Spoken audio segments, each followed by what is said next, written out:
যে বিশেষ বিষয়গুলো আপনারা বুঝতে পারবেন, সেই বিষয়গুলো এখানে জাস্ট আমি সংক্ষেপে কয়েকটা বিষয় এখানে তুলে ধরবো। এর চেয়ে বেশি আপনাদের সামনে আরো বলতে পারবেন, সায়েন্টিফিক ব্যাখ্যা বিশ্লেষণ করতে পারবেন মাইক্রোপ্লাস্টিক নিয়ে যিনি কাজ করেন, আমার সহকর্মী অধ্যাপক ডক্টর শফিকুল ইসলাম, মৃত্তিকা বিজ্ঞান বিভাগ। উনি আরো ভালো বলতে পারবেন। আশা করি ওনার থেকে আমরা আরো বেশি শুনবো এবং জানবো।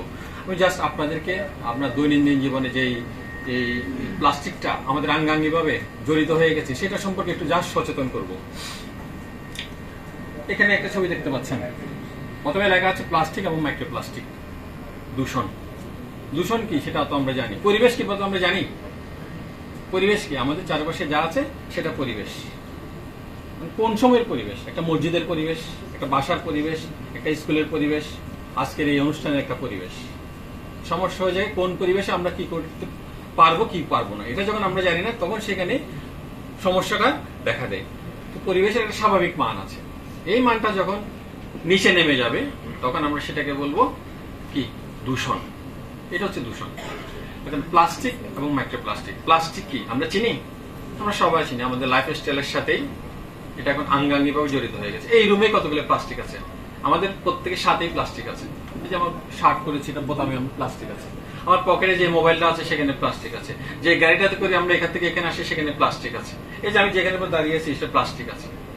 আসলে প্লাস্টিকের ব্যবহারটা দিন দিন বেড়ে যাচ্ছে এবং এমন বেড়ে যাচ্ছে সেটা আমাদের পরিবেশ, যে বললাম, পরিবেশের চারিপাশে ছড়িয়ে পড়ছে। এবং পরিবেশে কে বসবাস করে? আমরাই বসবাস করি।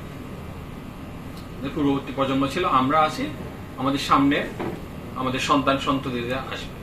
এবং আমরা যদি পরিবেশটা খারাপ করি তার মানে কি আমাদের পরবর্তী যে জেনারেশনটা উঠে আসতেছে তারা কি, তাদের জন্য আমরা কি একটা খারাপ পরিবেশ, খারাপ অবস্থা রেখে যাচ্ছি।